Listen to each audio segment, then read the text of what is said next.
I'm Sarah Heller, Master of Wine, and I'm based here in Hong Kong. We're talking today about wine cabinets and why you need one for your home drinking enjoyment.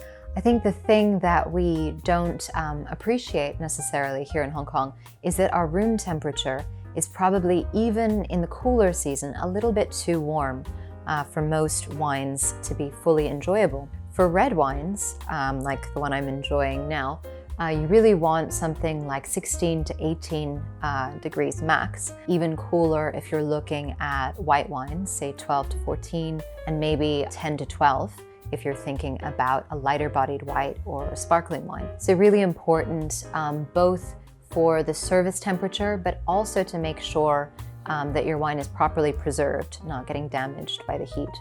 So with your wine cabinet, you want to be thinking about two things. One is the long-term effect of the temperature and the zone that your wine is in, and the other is more about the service temperature, right? So dual zone is useful in the sense that it will keep your whites, say, and your sparkling wines at a lower temperature so that you can pull them out and serve them at that temperature, but it won't make your red wines too cold.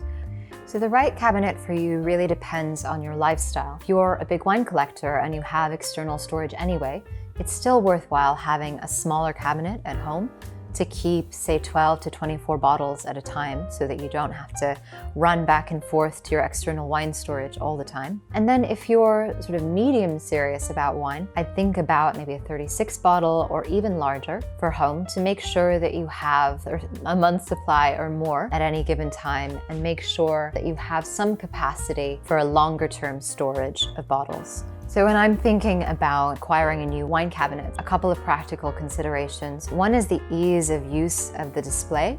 Another is around the shelves, really making sure that there's stability. So it's really important to know that they're properly built so that you're not going to have any bottles sliding out when you open up the door.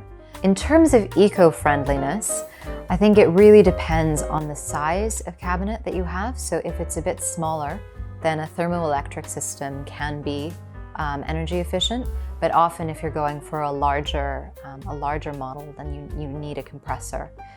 So a problem that can arise when people store wines, particularly white wines, in the normal refrigerator is that they can often find that you get this precipitation of these little crystals.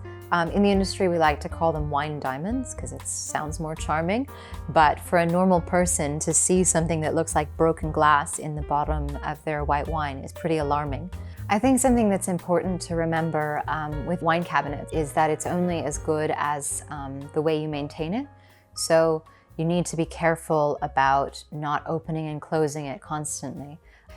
And so wine storage is about more than just temperature, right? It's important that it's protected from light. The wine needs to be protected from vibration. The wine should be able to be stored on its side. Obviously, most wine cabinets accommodate these things. But an important feature that I think people don't consider as much is humidity, right? Because the importance of storage, of good storage, is that the cork maintains its elasticity and is able to remain a good seal for the bottle.